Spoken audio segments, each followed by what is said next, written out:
everyone. Welcome to Undercover Artist Grant Writing 101 workshop. My name is Madeleine Little, and I am the Festival Director of Undercover Artist Festival. It's a pleasure to have you here. Before we begin, I want to acknowledge the lands on which we're all coming to this Zoom webinar from. I'm personally on the lands of the Yagara and Turrbal peoples, and I want to pay our respects to elders past, present, and emerging. We are so excited to be presenting this workshop to you today, and in a huge coup, we've got a special guest joining us as well. So I'll just step you through what our plans are for this workshop, and you'll have to forgive me if my clicking through the PowerPoint controls isn't super smooth. I'm an artist first, IT person second. So today, this session will run as follows. I'm going to introduce you to the facilitators. You can use the chat function in this Zoom webinar to make comments throughout the session, anything you find interesting or you'd like to learn more about, and you can use the chat function to chat amongst yourselves as well.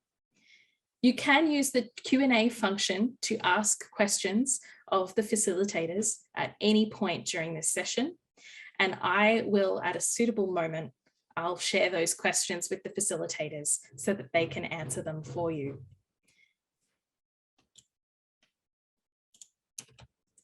If you have tech troubles, please do not stress.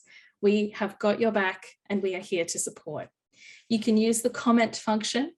You can also text me. I've got the Undercover Artist phone right here. You can text me on 0428 381 651, or you can email us at undercoverartist@cpl.org.au. You'll see we've got Auslan Interpreters with us today. First up on the screen is Phil. Hi, Phil. Thank you for joining us. And I hope you don't mind all that finger spelling I just made you do. Without further ado, I'm going to introduce you to our first facilitator, who will be speaking to you about grants, just basic grant, fundamental information that you need so that you can put forth a killer application, whether it's an Arts Queensland grant, Brisbane City Council, you name it.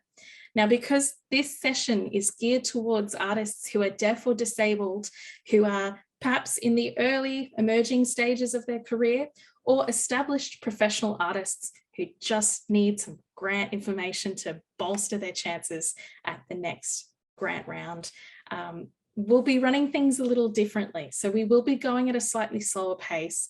We're cutting out the jargon. We're trying to make this as easy to understand as possible. And also please note that this session is being recorded. We're going to put this session up on our website sometime after the workshop so that everyone can learn from the information that we share here today, so that all artists get an opportunity to improve their grant writing skills. So with that in mind, it is my pleasure to introduce you to our first facilitator, Marc Ahmelman. He is from On Point Philanthropy. He is a grant writing expert / genius. Marc, I hope you don't mind that I'm talking you up so much. Marc, when you're ready, if you can turn your camera on and your mic, and let's get this going. And you just let me know when you want me to switch the slides. Beautiful. Thank you, Maddie. Thank you for the opportunity to share a bit of knowledge. On Point Philanthropy has been doing this for about 16 or 17 years. We have a process, and that's what I'll share with you today, and helping organizations and individuals find money is our thing. Okay, so let's hook straight in. Maddie, can you flick across, please? Okay, so what we'll cover today. So first of all, what is a grant and why is it a bit different to a normal donation? Have a look at the end-to-end process. What you need to do to develop your idea a bit better. A couple of ideas on where to find funding. Quick look at what an application may look like and the steps that we need to go through there. The budget, typical attachments that you're going to get asked for when you're writing a grant and submitting the grant. Other things that you might want to think about, a couple of do's and don'ts, and I've left time for Q&A, but as Maddie says, we'll jump in any time with that. Okay, so what's a grant?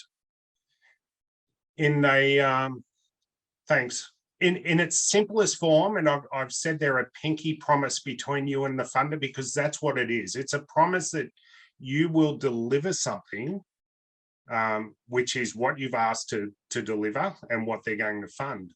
Unlike a donation or a gift, there are strings attached. It is conditional. So a gift or a donation is made without strings. A grant can be contractual, if you like to think of it that way. So we're asking money to do something, and in return, we're going to do that and report back on it. So that's what differentiates a grant from a normal donation or bequest or something similar. So there is a process with grants. Thanks, Maddie. And it all starts with a thought or an idea. And it's the steps that we take after that is what's going to determine how good an application is and what your likelihood of success is. Now, I do want to say this up front. Do not become disheartened in the process. A lot of times with funders, especially private funders, it takes time to build rapport. It takes time for them to get their head around what you're trying to do and what you're trying to achieve. So it is a try again process. But as I said, it all starts with an idea. But you need to develop that idea a bit further. It needs planning, it needs time frame, and not just time frame for your function or your event or your show, whatever it is, but what's your time frame in relation to when funding is available? Does that match up? The budget, what sort of support you need, and that's in supporting documents or other external support. What's your audience? Who's your audience? Is it online as well as live? Do you have any collaboration with other artists or other organizations? So that's the planning idea, and we encourage people to actually turn that into a business plan. It doesn't have to be War and Peace, but it does need to be comprehensive enough that you understand what the process is and the funder will understand what the process is. So quite often they'll ask for that document. From there, you jump into researching your funding opportunities, and we'll dive into that a little bit deeper with some ideas for you. Once you've identified an opportunity, read the guidelines and read the application to understand what the questions are, what the information they're asking for. Do you need data? Do you need research? Do you need evidence of what you've done previously?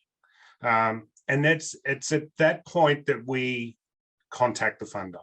So with a funding application, our organisation, On Point Philanthropy, always rings and has a chat with the funder. And there's good reasons for that. One is to answer any questions that you've got about the application, to have an initial pitch, because sometimes what we think is a great idea might not appeal to the funder. I've actually had instances where through chatting to the funder, we've been able to tweak the program a little bit. And it gives a good chance to build rapport. The more you chat with somebody, the more familiar you become, and the more they understand what you're trying to achieve and how. From there, and this is the big scary step, you start to write your proposal. And we'll get into that in a bit more detail.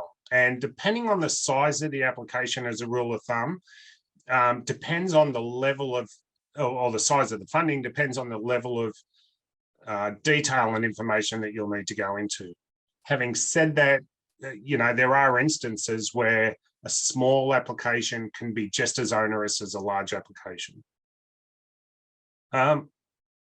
We always encourage you to, or our writers, to encourage peer review, get somebody else to read the application and then tell back what they think that you're trying to achieve. That's almost like a litmus test. So if you've got somebody external that reads it and understands it and can tell you what you want, you've probably answered the questions reasonably well. If not, it's a good indication to go back and have a look. From there, submit your application. And then it's a waiting game. And that goes back to the comment I made about time frame. Quite often, funding is a long waiting game. You can wait 5 or 6 months for an answer. You know, Perpetual Trustees, one of the largest funder in the country, their application process shuts in early December and you don't find out until the following June or July. So it's a 6 or 7 month wait line. Office and Liquor and Gaming that run the Community Gambling Benefit Fund, it's about 5 months on average. So there can be a long lead time that you've got to. But waiting doesn't mean you stop. You do more research. You start the process all over again. Find more funders, go through the process. Then you get your answer. And if you're successful, fantastic. Do what you said you were going to do, and then acquit the funding. Now, acquittal is a major part of the process because that's where you provide your evidence back to the funder that you've done it well, or you didn't do it well, but here's the reasons why. And acquitting is super important because not only does it close off an application so you can reapply next time if you're enabled to, but again, it's storytelling. You know, why didn't it work? Why did it work? What will I do differently next time if it didn't work? If you're not successful, and let's be honest, in Australia, the success rate for grants is probably around 18 to 22%. Try to get feedback from the funder. Now, not everybody will talk to you, unfortunately. Feedback is super important, though, if you can get it. So understand it. I will tell you this, it's not personal. There will be a reason why they've done it. Take it as a learning opportunity. Go back to the drawing board, find another opportunity, rework your proposal if you need to, and away you go again. So it's this continual cycle. One thing I will, the one point that's not up on the slide that I do want to leave with you though is grants have a misconception of be in it to win it. It is not. It is planning and preparation that will get you over the thing. So, as I said, a good grant takes thought and planning. And this is the approach that we use. So when we're trying to tell our story to the funder about why we want the funding, we use the 4 points up on the screen there. So what is the problem? Why is it a problem? What's the solution? And what's the outcome? Now, in an arts context, that might be more like, what do you want to do? Why do you want to do it? How will you do it? Who will it benefit? Why will it benefit them? And if it's an ongoing thing, say it's an education program or a training program that you want to keep going and you've applied for pilot funding, how will you keep it going? Will it become a commercial entity? Do you have somebody else that's willing to do it afterwards? Okay, where to find the funding? Now, funding in Australia comes from a massive amount of places. In a federal government context, there's Arts Australia, obviously that you'd all be aware of. Sometimes Office of the Prime Minister and Cabinet, if it's something political, may have funding there. Department of Social Services, where it's cultural. Locally, through the state government, Arts Queensland, your local council will have funding. Now, if you're in the Brisbane LGA, you actually get a couple of bites of the cherry. So council, through their website, and I've got it up there on the right-hand side, they have a variety of different grants for functions, events, but your local councillor also has a small amount of money to give away within their local electorate. Private trust and foundations. Now, Private trusts and foundations give away a stack of money every year. Not all of them are involved in the arts, but off the top of my head, the Ian Potter Foundation does cultural grants. The Sydney Meyer Foundation has performing arts. And within a current opportunities, I guess, if you have a look at the Australia Council website, they have arts and disability initiatives that are open at the moment. And there's also the National Arts and Disability Awards. Now, when you're looking for funding, think beyond just your project, or break your project down into items that you might need. So as an example, the Office of Liquor and Gaming has the Gambling Community Benefit Fund grants. They pop up 4 or 5 times a year. Each one of those is worth about $35,000. They're not really big on events, functions, shows, that sort of thing. But what they really love is equipment and infrastructure. So if you needed a truck to transport stuff, if you needed equipment to create your stage and the like, that's a really good place to look at it. And a couple of other places that you might look, Multicultural Australia has stuff from time to time. The Philanthropy Australia website occasionally has opportunities posted on it, although that is aimed more at organisations and funders. And the other thing to do really quite simply, as opposed to paying for a subscription, is set up Google Alerts. Make them as broad as you can, be prepared to read through a bit of information. But quite often, if you just went Queensland Arts Funding, you'll get an alert every day or week, however you want to set it up, that alerts you to potential opportunities. Right, so after you've found your opportunity, chatting to the funder. So as I said, why do we do it? Make sure we meet the guidelines, ask any questions, build rapport, make a pitch, sell yourself, sell your idea. This is the first opportunity you get. And you're going to get a great opportunity to gauge interest, and even better, to tweak your idea or put in some key points that they've actually recommended to you. My advice would be never to ignore what they tell you. Okay, on to the application itself. So a couple of tips around the application process. So, read it first, be clear and concise. Don't use jargon. Tell your story, but tell your story within the context of answering the questions. Don't go off on a tangent. If it's an 800 word count for a question, you don't need to use all 800 words. If you can say it concisely and use less, that's great. Don't waffle, I guess, is what I'm saying there. Show your innovation, show your creativity, why you deserve the funding. In short, make it sexy, like sell yourself. But remember, with every question, bringing it back to the what, why, solution, and outcome. And one big thing, and even my staff struggle with this sometime, is understanding the difference between outcomes and outputs. So the outcome is the result, and the output is the actions you take to get the result. And there's a couple of examples up there on screen.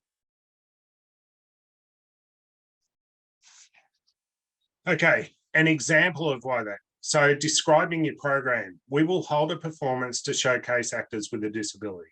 Pretty straightforward, but something that's a little bit longer, but actually more concise and tackles the what, why, how, and the like. Actors with a disability are underrepresented in the industry. That's the why. To showcase their ability, build confidence and potential future employment, that's the outcome. We will hold a performance, that's what you're going to do, to an estimated audience of 300 over 5 nights. So that last part, the audience of 300 over 5 nights, that's the output, not the outcome. The outcome is building confidence and potential for future employment. So hopefully that all makes sense. And it's just about being descriptive and bringing it back to those 4 points that we as an organisation always do. Now, applications aren't always straightforward. Unfortunately, this is a real life question from an actual arts application. So what's the impact? Encourage and support sustainable economic, cultural and social outcome. So describe how you're going to meet the criteria, and it gives you tips, if you like, ideas after each of those hashtags as to what they're after. So in terms of data for this sort of stuff, and I think, Maddie, we've got another example over the page. This one's on quality and viability. So this is what they're after. You know, how you would support quality and viability of artistic and cultural activity. And again, it gives examples. So for that sort of stuff, that all goes back to the planning that you've hopefully done before you've kicked off this process. And if you need a bit more information, especially in a Queensland context, Arts Acumen, which is a subset of the Arts Queensland government website, has some fantastic data. They've got data, they've got case studies, they've got some other resources on there that you can have a look at to help answer these sort of questions when you need a bit more data. Think, you know, that one's skills and expertise. So think about the people that you're involved with as well in that. Budget, pardon me.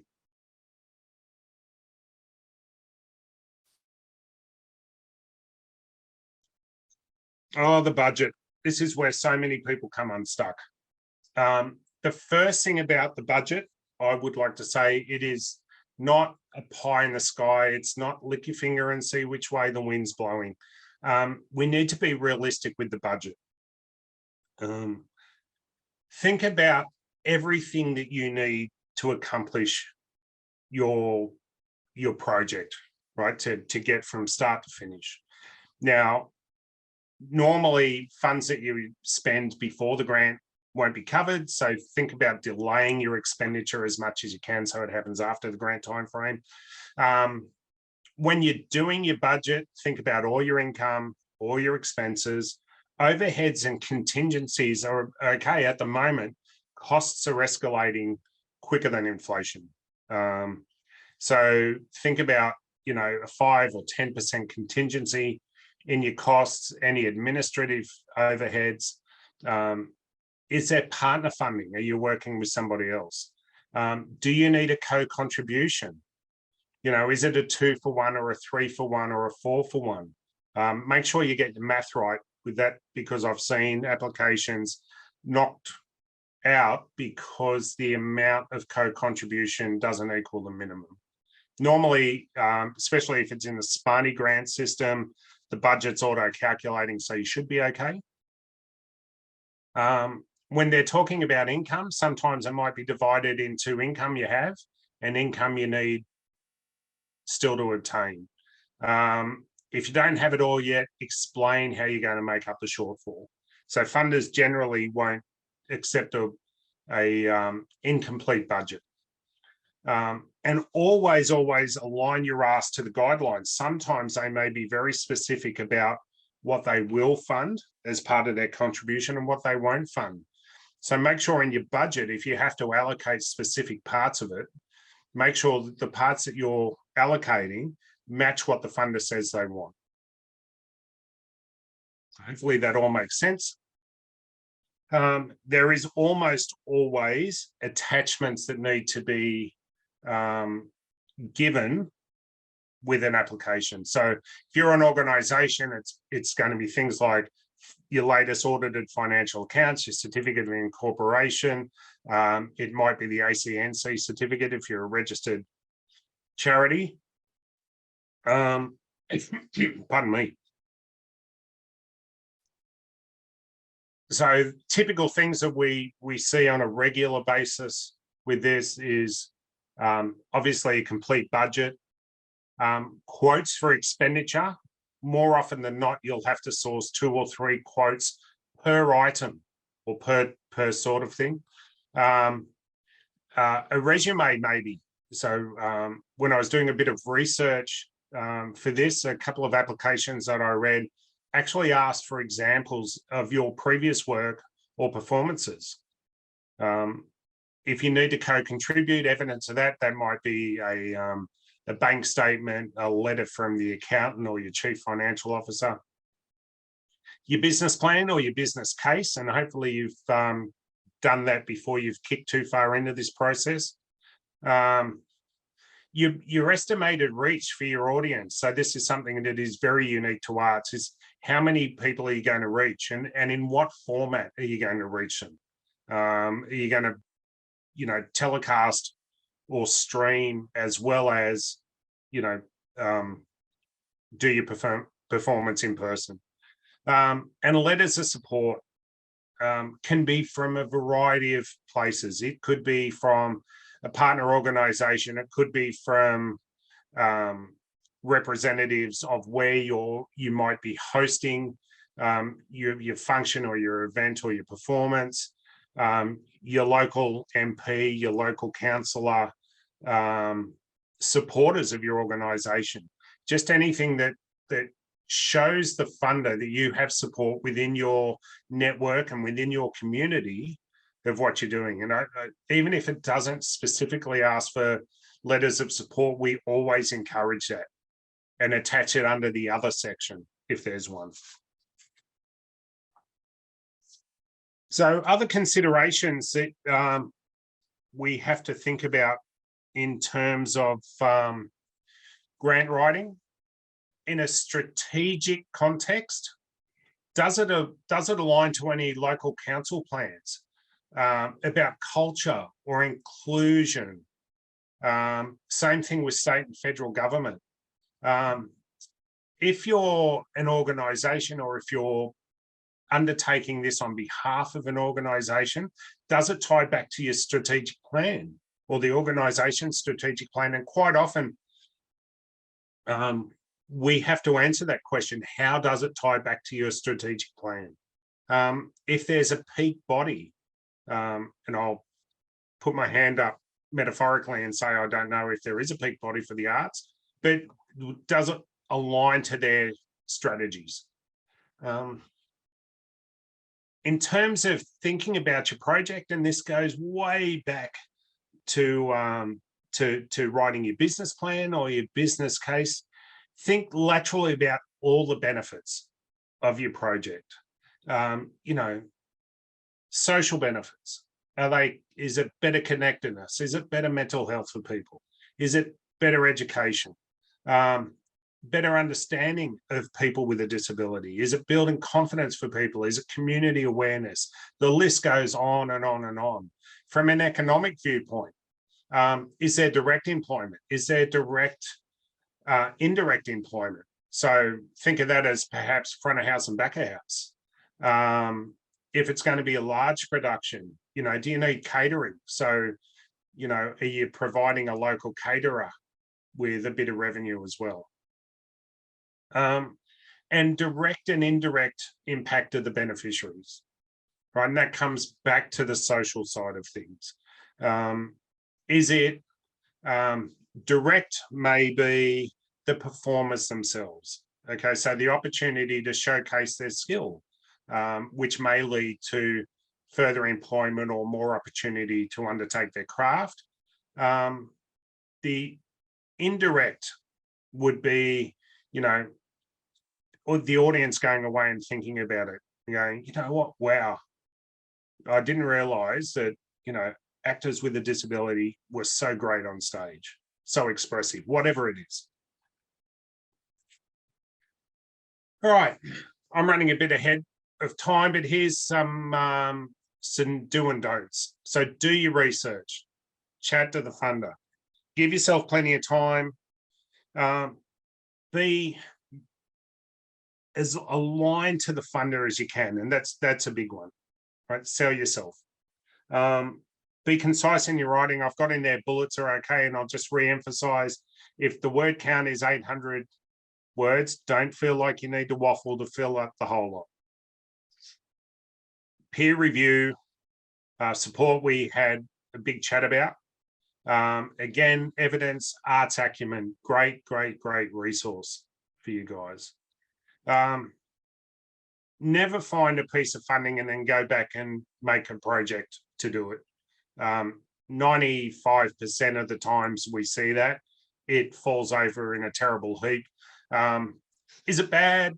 Yes, you get a sort of a bad rep if you can't deliver on what you're going to say to them. Don't submit a partial application.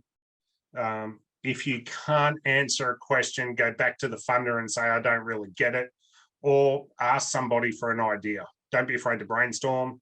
As I said earlier, rejection is not personal, right? It is partly a numbers game, but there's a strategy behind it. You know, don't be afraid to get in. The more you write, the more you apply, the better over time you will become of it. And don't be afraid to seek assistance for the first couple of times, you know, from a professional grant writer. There are tons of us out there. You know, my company, On Point Philanthropy, is only one. We have a team of about 7 or 8 grant writers, but there is others out there. There's individuals. Don't be afraid to get a bit of help, even if you're only asking them for, you know, peer review and give you some pointers at the end, right? It'll cost you a couple of $100. It'll be money well spent. Maddie, I think that's it. I'd put Q&A in there. That's very broad, without trying to be too detailed. Is there any questions that popped up in there? That's awesome. Well, Marc, what I will do is I'll hide the PowerPoint so that we can see everyone's beautiful faces. And by everyone's, I mean the panelists. I'm sorry to our audience members. But Marc, if you're able to join us again with your video, that'd be great. Perfect. There you are. Awesome. So, Marc, we did have one question in the Q&A section, and I'll direct this to you, our expert. Have you got a fabulous idea on how someone could pitch? Pardon, sorry, let me read that again. Someone could pitch who has complex communication. So in this particular scenario, we have someone who has complex communication access requirements.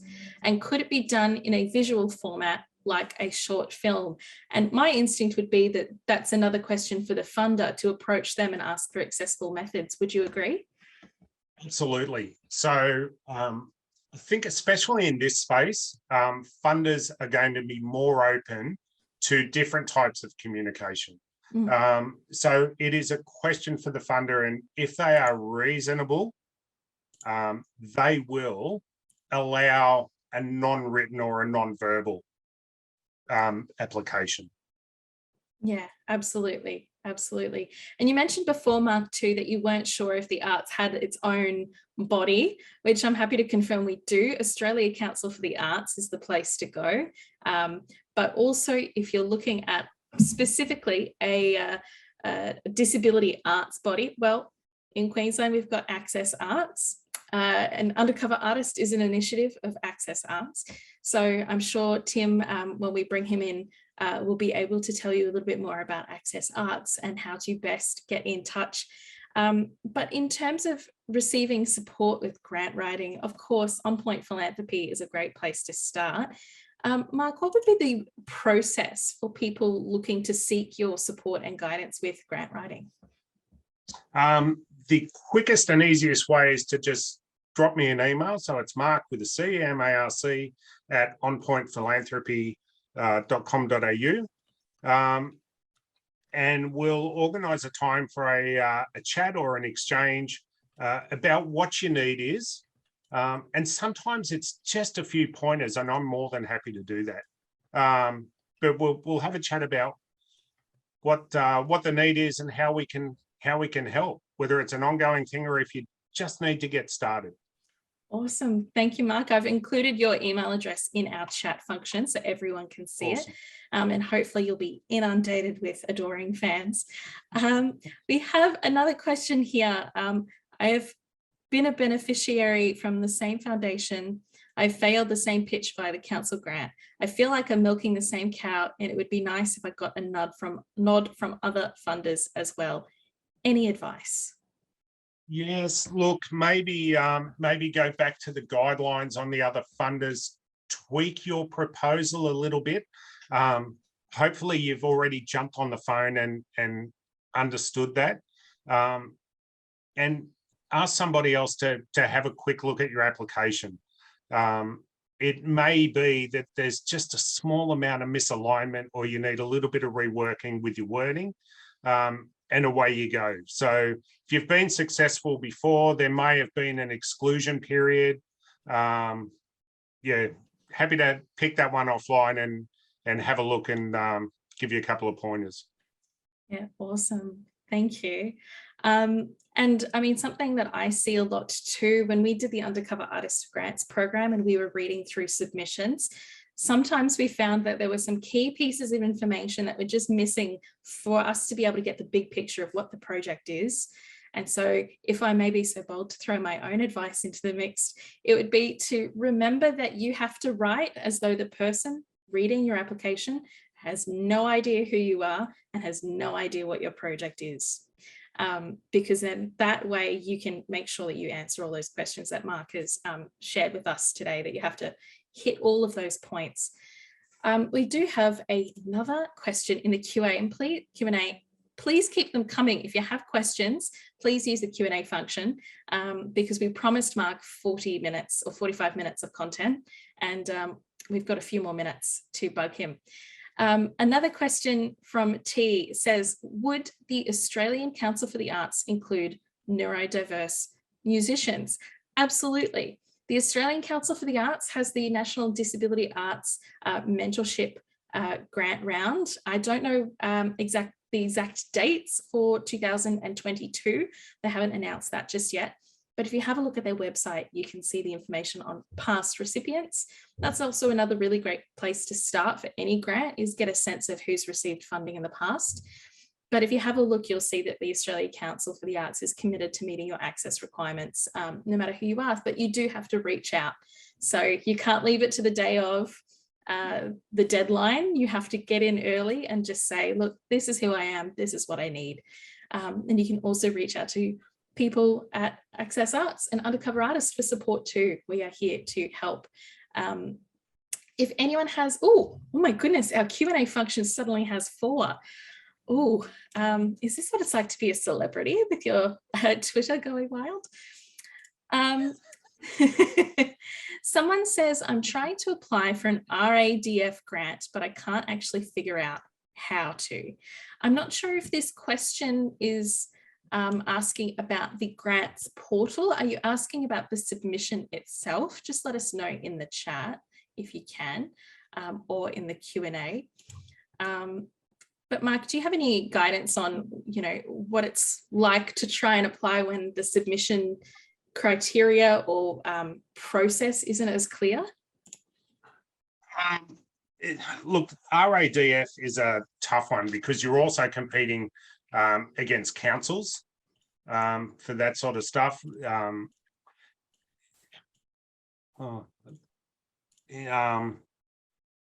Geez, Maddie, I don't really know how to answer that one. Sure. I think we've got clarification that it's about the portal itself. So what do you do when the submission portal doesn't make sense? Well, look, assuming that you've applied and got your access to start off with, I've always found that calling the tech support help desk is the first thing to make sense. There are a lot of I'll use a different industry as an example. So sport and rec in Queensland uses their own portal, which is absolutely horrendous. It is so clunky that you almost need an engineering degree to get through it.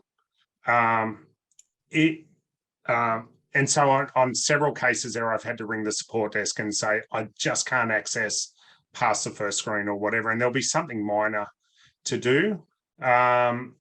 Really, it's a case-by-case thing, unfortunately. It doesn't reflect poorly on you as an applicant if you're struggling No, with the submission. not at all. Not Great. at all. I've been doing this on and off for 20 years and we still have trouble. Great. So if Marc and his team are still having trouble, then for us emerging grant writers, then we're all in safe company. We're all in yes, the same boat. Just on that, Maddie, one thing that I didn't raise before, and this while we're talking about it here, back in the planning stage, don't lodge your grant on the last day, because there is a high probability that everybody else is trying to lodge at the same time. The portal will become clogged. We have had funders where the portal's fallen down, not accept any late applications, despite the fact it was a tech issue. So, 24, 36, 48 hours in advance, be ready to lodge your application. That's really good advice. I know that for a lot of us, when we struggle to write grant applications, you almost rely on that last second adrenaline to try and actually channel some creativity and get those answers to those questions. But that's a very helpful tip. You can't rely on the technology with portals that are fickle. We have Correct. An excellent question here from Ben, who has asked, is it possible to get a grants writer like yourself on retainer to seek out grants and write grants? Very happy to outsource. My goal is actually delivering the arts work. Yes, we do. So you can subscribe to a whole heap of places, or you can come to an organisations like ours, and we don't take a cookie cutter approach. So we talk about what your needs are. We structure it accordingly. We actually have 3 or 4 researchers on staff. All their job is to do is find opportunities and tell the grant writers about them to do with their clients. So absolutely. Awesome. And Marc, not to be so bold as to ask what you're worth, but do you have a general ballpark of what it might cost to get a grant writer on your grant? Oh, look, it depends. We don't work on a success basis. So we believe that an hourly, or if it's a large grant, a fixed fee is a better way to do it. So typically on an hourly basis, we're between 120 and 150 an hour. For a really large complex grant, we prefer to do a fixed fee. That way, if it takes longer, it's on us, not you paying for pardon me, for the additional time that it might take. And if it's just research, then that hourly rate's at the lower end. We can do a retainer. We have a community package. That's awesome. That's great to know. So just a reminder, go to On Point Philanthropy's website, or you can email Marc at onpointphilanthropy.com.au if you want to know more about getting a grant writer on your side. And all of the information that Marc has shared is really valuable fundamentals for any grant application. But knowing that a large portion of our audience would be from the Queensland disability arts community, knowing that this information is really helpful for your next Arts Queensland application. Brisbane City Council, I think there's Creative Sparks, there's so many things flying around. We have another question, just to confirm the do's and don'ts. You were saying to have an idea for a project first, but not write an idea to fit a grant. What if you have lots of ideas and you tweak for different grants? That's okay. That would be taking an idea and developing it, I would call that, rather than seeing a bit of funding and then trying to get something to match. Yeah. So for example, if Australia Council for the Arts suddenly had a pot of money for a show about cheese, and you had never thought about writing a theatre piece about cheese before, it might be a little not as great to try and come up with an idea to fit this specific pot of money, because it won't be as successful or it won't be as strong an application. Yeah, that's right. So I'll use sport again as a thing. So we do a lot of applications for kids with a disability in a sporting context. It's easy when we know what the core program is to tweak that to an individual funder as to go back and write a brand new program to match somebody else's funding. Yeah. So hopefully that explains the difference a bit. So if you've got your core program and you're applying for a bunch of different grants for that core program, you can identify, oh, this funding round has these values attached to it. So we can meet those values with our core program. So we'll write to that in that application. And then over here, we've got grant B. It's got different values, different set of timelines maybe, but the core program is the same. We can just adapt the application to fit. And that's a much stronger way to go than trying to construct brand new projects. Absolutely. Awesome. Absolutely. Well, thank you so much for your time, Marc. It's been a delight having you. It's been absolutely fantastic. Just a reminder again, Marc from On Point Philanthropy. You can go to onpointphilanthropy.com.au. Thank you so much for your time, Marc. We hope you've enjoyed chatting with us today, and we hope to do many more things with you in future. Excellent. Been an absolute pleasure, Maddie. Thank you. Thank you. And with that, I want to give everyone an opportunity to let us know if you would like a quick minute or two to stretch your legs, stretch your arms, yawn, get some water. Awesome.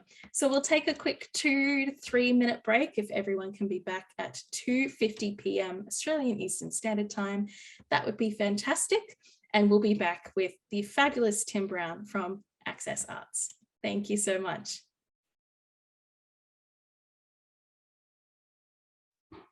Hello, everyone. I'm going to gently, slowly welcome you back to our Zoom. If you have any questions that have popped up since Marc has shared his presentation with you and you feel like, oh, I wish I could have asked that, that's okay. Just keep your questions coming through to us and we'll make sure to answer them as best we can. And don't forget, you can reach out to Marc too. As you can see, he's very friendly and lovely. I did want to say as well that I am sorry, I neglected to give a description of the PowerPoint slides and an audio description of myself. And so my apologies for that. I am a white woman in my getting to my late 20s. I am wearing a black blazer with a green shirt and some big chunky headphones in front of a badly blurred fake green screen because you don't want to see what the cat is doing in the background. Tim, are you with us? Hello, Maddie. I am indeed. Hi, Tim. How are you doing? Oh, very well, thank you. That was a great session with Phil.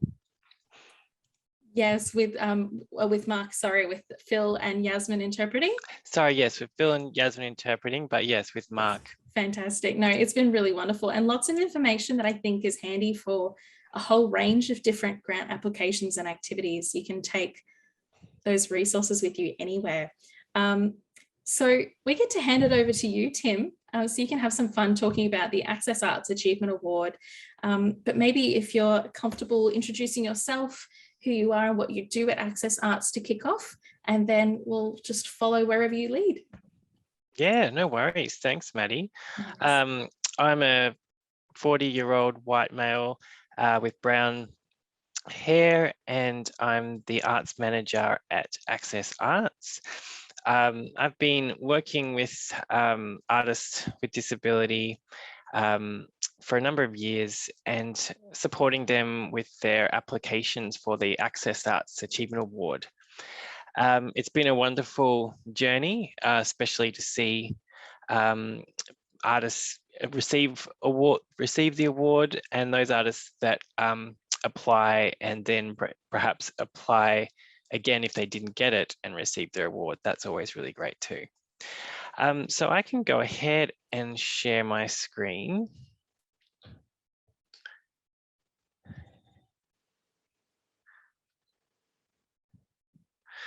Okay, so the award which Access Arts offers is called the Access Arts Achievement Award, and that's what I'll be speaking about with you today. It is an annual award, so as long as we keep receiving the funding, we will keep offering that award each year.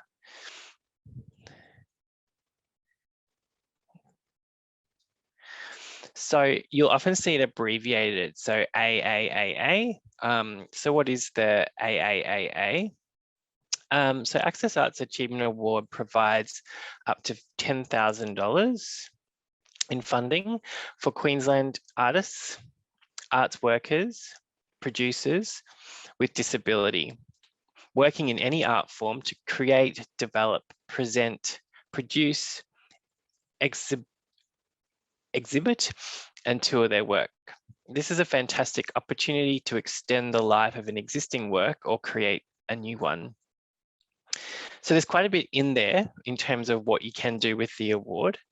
So that's the point. We want to really make this open to, I'll reiterate, to any art form and to any person with disability working in the arts sector.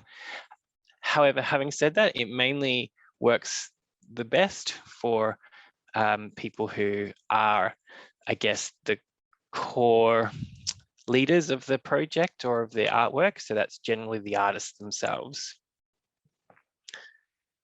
So where to start? So on our website, accessarts.org.au, there will be a guideline form and an application form, and they become available in September. If you would like to see a form from the previous year, I do have them available. So if you'd like to reach out, I can always give you a copy there. Otherwise, the guidelines and the forms will become available on the website in September. An important one for this award is just to make sure that you are eligible.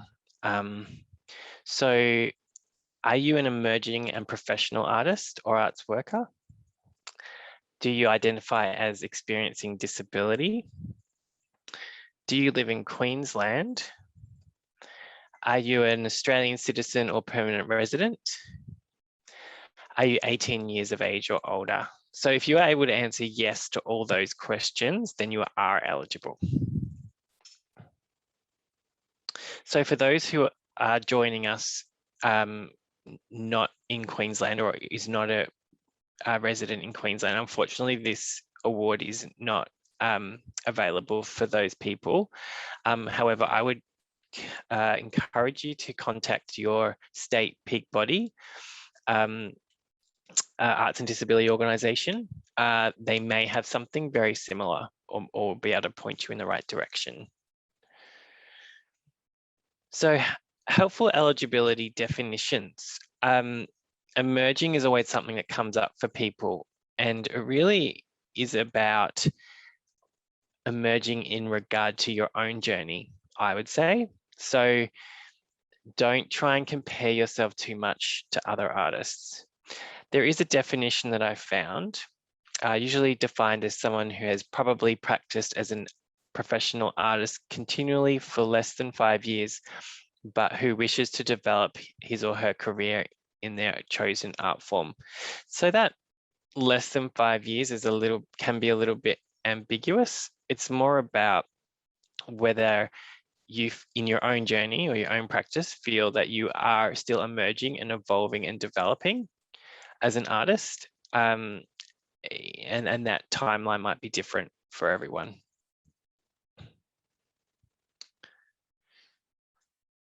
Another definition to look at is professional. So the Australian Council for the Arts has defined professional as a self-assessed commitment to artistic work as a major aspect of the artist's working life, even if arts-related work is not the main source of income. practicing artists currently working or seeking to work in their chosen occupation. Professional is intended to indicate a degree of training, experience, or talent amongst peers. So it's a little bit of a broad definition for you there. Again, if you can prove your point, then I think it's just a way of talking to your own journey and experience. And then there is also people experiencing disability. There is a definition, one that I came across, who I popped down in this presentation. People who identify with terms including long-term physical, mental, intellectual, or sensory impairment, which may hinder full and effective participation in society on an equal basis with others.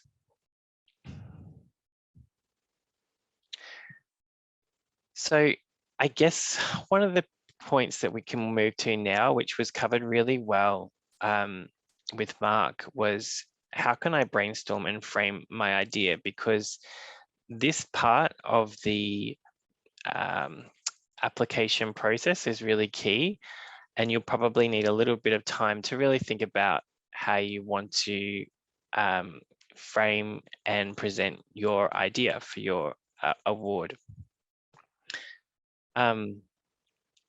It's really about what you've always wanted to achieve in your professional career, but don't necessarily have the funds to achieve it. What is it about your proposal that has a unique perspective? So it really is something that is especially about you and your artistic work and your career. Is it something that will change you as an artist? So we want to be able to see that there'll be an impact for you as an artist with this award. Develop a clear idea of what you intend to do with the funding, which was covered really nicely too with Marc. So again, so this award is about professional development at its core, how this money can take you to the next step in your career. Support material. This is really important aspect to the application. This is a way that you can illustrate and tell your story more clearly and give a clear picture and idea of what you would like to do for the assessors. A resume is really key. You must submit a resume. And yeah, we recommend, maximum of 2 pages. Make sure the document is well set out and easy to read. This is your opportunity to promote your work as an artist to the assessors or judging panel. Examples of work. Now we've got 4 different categories, and you may want to choose all 4 or up to 4, or just those that you feel are relevant. So that could be 3 pages of written material, particularly if you're speaking to a screenplay or a play that you're wanting to write, or a book or poetry. 6 printed photos or images. So that's really great if you're wanting to do an exhibition and you want to showcase the artwork that you want to exhibit. 10 minutes of video or sound recording. So that might be a 10-minute snippet of the last theatre production that you have been working on, or a table reading. I'm thinking of a lot of performing arts things because that's my background. Or if you're a musician and you've got some SoundCloud links and things like that, or recordings, or videos, that's great too. Yeah, so the 3 website addresses can be really helpful because it's just a quick and easy, direct way to send the assessors to your work. Yeah, make sure that it's good quality.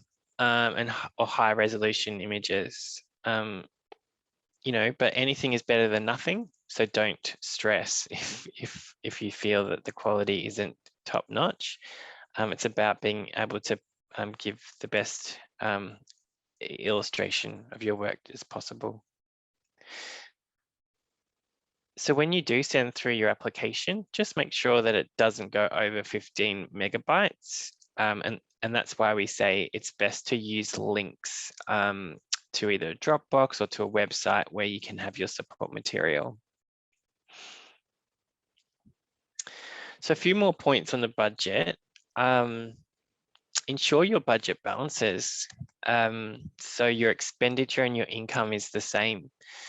And the reason for that is because if you have an expenditure, so if you've got something that's going to cost you some money, we basically want to see how it's going to be paid for. Is it going to be paid for the funding from this award, or is it going to be paid out of your own pocket?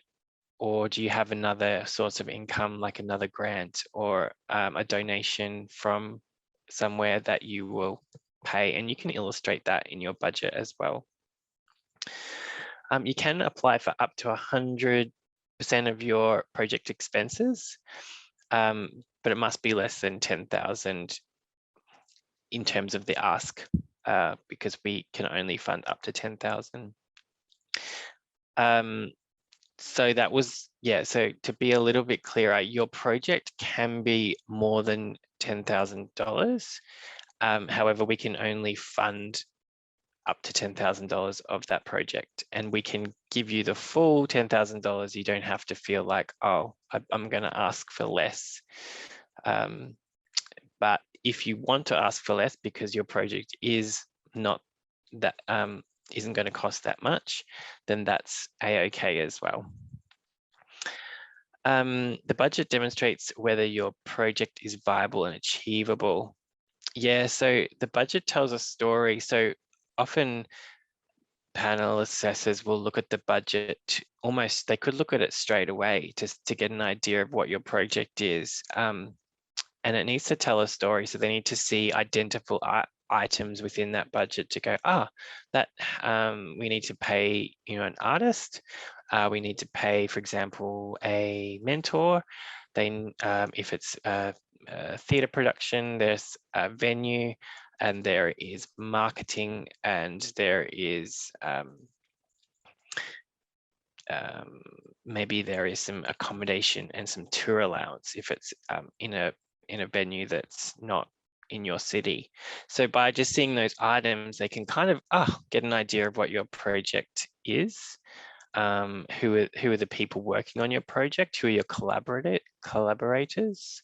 So really see if you can look at your budget and see if it tells the story of your proposal. You can use the budget, the template that's provided on the form. Start with the expenditure side first, and then work out what income you need to complete the project. Not all items will be relevant. Source estimates or quotes for any expenditure item. That's quite important. So if you've got a hefty expense item, say it's that you need to hire a or what could be something quite big and expensive. I'm only thinking of a mirror ball, and that's not even that expensive. But just say to hire a mirror ball for your show cost $5,000. You just need to put in a quote, because it might cost $5,000, and the assessors might think, I never knew mirror balls cost that much money. And you're like, well, it actually does. So here it is. So that's kind of like just showing that you've got your quotes, and maybe even if you want to go the extra mile, put in a couple of quotes if you can, just to show that you've done a bit of research and it's not just the first thing that you found. The value of in-kind contributions should be reasonable. Yeah, so people in your budget, you'll be putting in-kind costs, and we can go a little bit more into in-kind contributions in the Q&A if we've got some time. And often people will maybe inflate that and say, oh, and it might be in-kind contribution that comes from a friend or a neighbor, or even from the applicant, from the artist themselves. And they'll say, I'm going to put in, 20 days worth of work, which is going to cost, $10,000. And it might just look a little bit unrealistic, or it might look unrealistic in a way that if you put too less as well, like, oh, I'm going to be giving, I'm getting in-kind support from this person for marketing, and they're giving me 1 hours of their time, and you might think, oh, that might not quite be enough. So just thinking about your in-kind support and making sure that it is relevant and works for your application. And any estimates of earned income must be realistic too. So have a chat with maybe other artists if you're doing a project for the first time and bringing some income, or maybe think about what your project, if that brought in income, what it did last time, and think about whether that is going to be the same or slightly more. Yeah, have a bit of a clear idea on that side of things as well within your budget. So your application form, it'll make sure that you've got your details in there and they're correct. Only lodge an application if you can answer yes to the eligibility questions. Note that email is the preferred method of lodgement, so it will be sent to an email address within the form. Ensure your application is received by midnight on the due date. So this is a huge one, and it was touched in the chat that we had before with due dates. Try not to get it, try not to press submit on the stroke of midnight, because that can be quite stressful for everyone if you're leaving it to the last minute. And I'll also say on that, and I'm not sure whether it's in my slides. Oh yeah. Give Access Arts a call if you have any questions regarding the application, because we can either answer your question directly if we've got that info, or if it's something that needs a conversation, we can book in, say, up to 30 minutes of chat with myself or another colleague that has experience to talk through your application and help you and assist you with any questions you might have. So the benefits of this award, I think it's really about that this is funding a project that's unique to you and is meeting you where you're at. So it really is about demonstrating this is the next step for me as an artist. I need to do this in order to get here, or this is the big one and I've been working on this for so long and I really need to get to here. Or I've just started and I just need to do this to get noticed to get to here, or to practice my craft further to get to here. So it really is about you and your journey. And this award is about supporting you where you are at. There are some great examples of past winners on the website. So I encourage you to jump onto Access Arts Achievement Award on the Access Arts website. Have a look at past winners. They have some lovely photos and wonderful projects. And you could go down a bit of a wonderful rabbit hole of Googling those artists and seeing their own journey and what they have achieved, and how the award really did boost them forward, and supported their artistic journey. And it can often, there's so many examples. I'm sort of hesitant to bring up any one example, but we might be able to in the chat later if you'd like. Accessibility. So this is a big one. So welcomed access consultation with Access Arts prior to application is definitely encouraged, and so we want to know how this can be most accessible for you. And there are options, you know, Zoom, phone, email, in-person meetings, Auslan interpretation, preferred document formats, video recorded application, and I can speak a bit more to that if you'd like. Handwritten, some people prefer not to type, they prefer handwritten. And also including any support persons or advocates within your application process. So you might want someone to be able to talk on your behalf, or someone there at a meeting to support you during a meeting about the application process. Yes, so definitely let us know what your accessibility needs are, and we'll do our best to understand what those are for you. So checklist, the final thing. Make sure you've completed the application form in full, and that you've submitted all the mandatory support material, which is the resume, example of work, and the budget. Does your budget balance? So to make sure that you did get the budget balanced.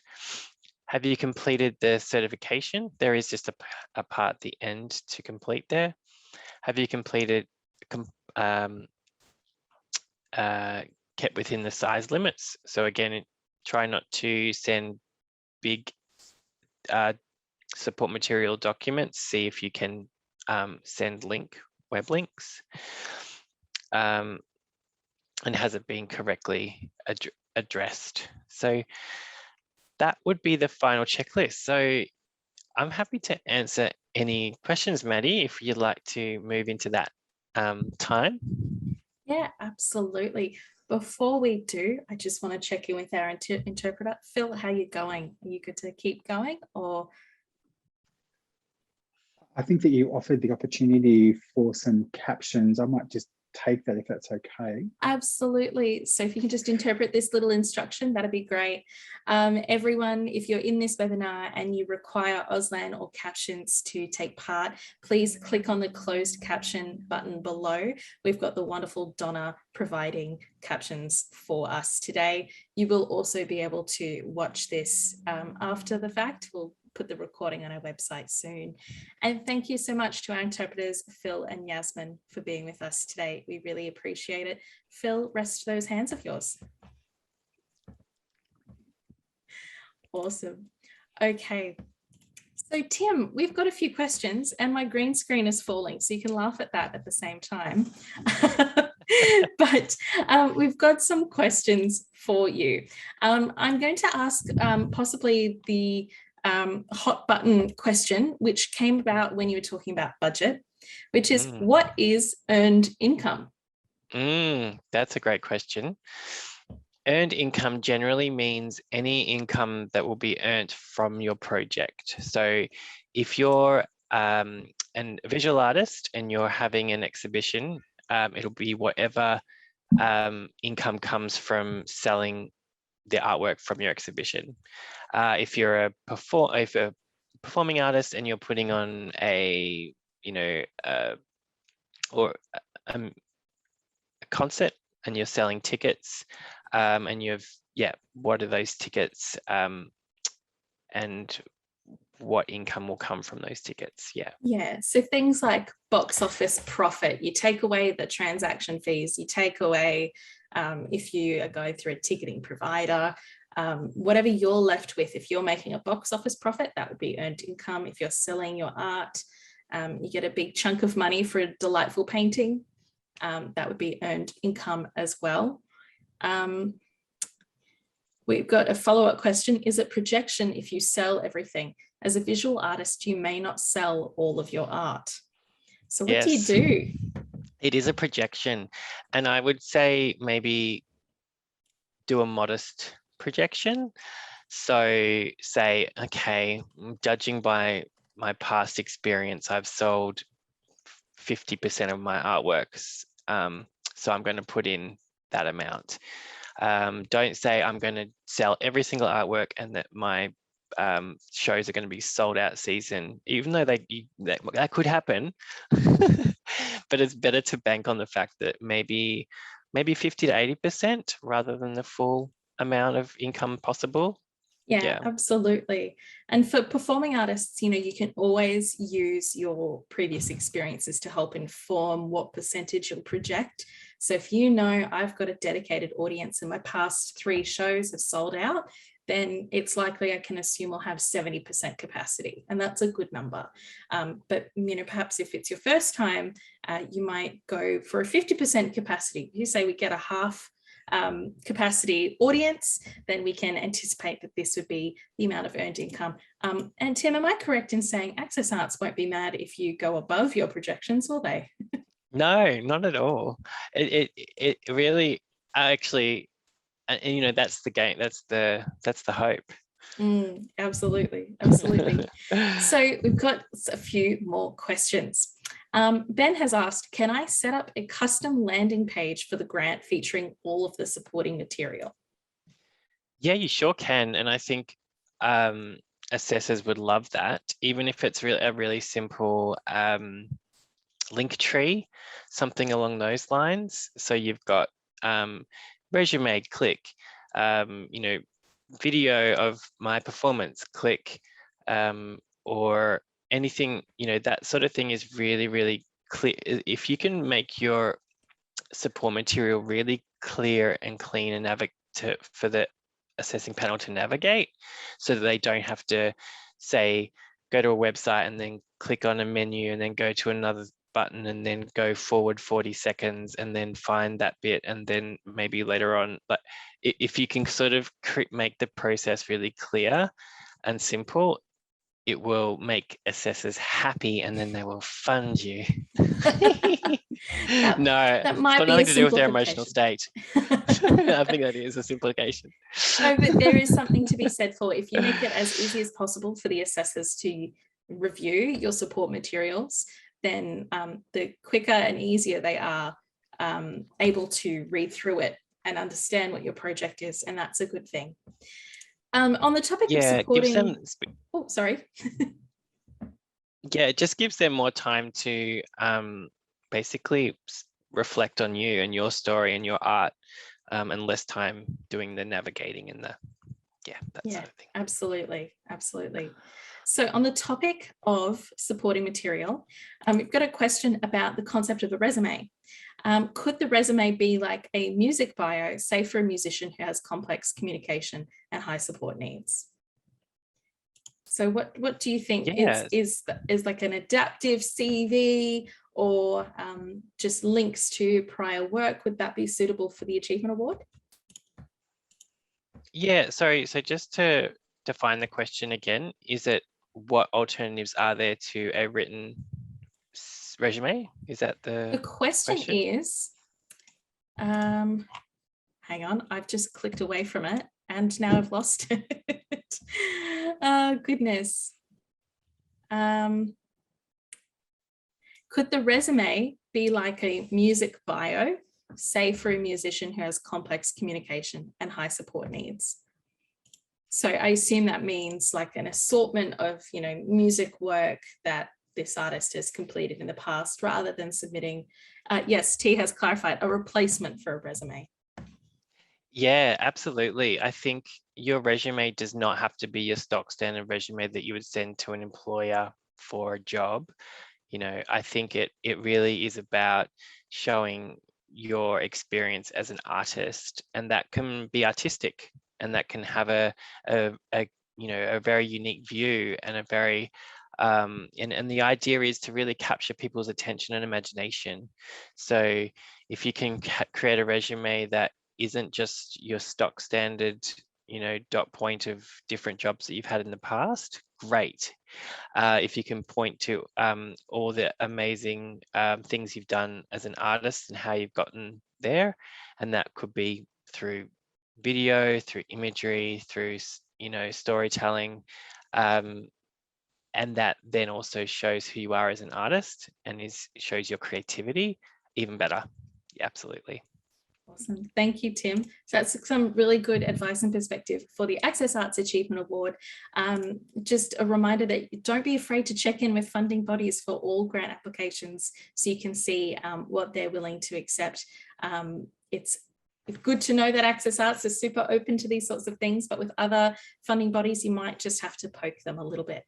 But on the topic of resumes, I'm going to do a little bit of quick promo for you. We hope you've enjoyed this first workshop, the Grant Writing 101 workshop, and I'm pleased to share with you that the second workshop in our workshop series will be, drum roll please, a CV development workshop. So it's an in-person workshop designed to work with you to help get all of your experience and skills down on paper or a screen so that you're ready to send it in for whatever grant application or award you are applying for. We'll have staff there to help support you and find ways to communicate accessibly. And in a huge major coup as well, we'll have a photographer, a professional photographer taking professional, high quality headshots for you, because we know that that's a huge barrier to getting support materials for a lot of artists with disability. So if you are in Brisbane or surrounds, Wednesday, the 20th of July at 10 a.m. It is a daytime workshop in person. And for just $75, you can participate in this 4-hour workshop and leave with a CV and some headshots in your email inbox not long afterwards. Please do stay in touch with Undercover Artists website, Facebook. You can join or follow the Instagram for Access Arts. And thank you so much to Tim, Arts Manager at Access Arts, for joining us and talking about the Access Arts Achievement Award. And of course to Marc from On Point Philanthropy, our Access team, including Donna, working on the captioning. A quick follow-up question, can you bring a support worker to that program? Yes. Absolutely. Everything that we do, if you need to bring a support worker with you, you can absolutely do that. Just let us know so we know how many mouths we're feeding. But that's all you need to know. That's just the one little caveat there. You can bring a support worker at no extra cost. If you have any questions about today's session or about upcoming sessions, you can email us at undercoverartist@cpl.org.au. You can also follow us on Facebook, Instagram, or Access Arts Instagram. We've got, I think that's it. We don't have a TikTok yet, but I'll see if I can convince the marketing team. But until the next workshop, thank you so much for joining us. You'll be able to review all of this content on our website at a later date too. So please feel free to share with your friends, fellow artists and arts workers who were unable to join us. Thank you so much. We hope you enjoy this workshop, and please keep an eye out for a post-workshop survey. We'd love to hear all of your feedback so that we can curate more workshops that meet the needs of our community and deliver what you're looking for to bolster your career. Awesome. That's it for me. I'll stop talking now. Thank you so much. Bye.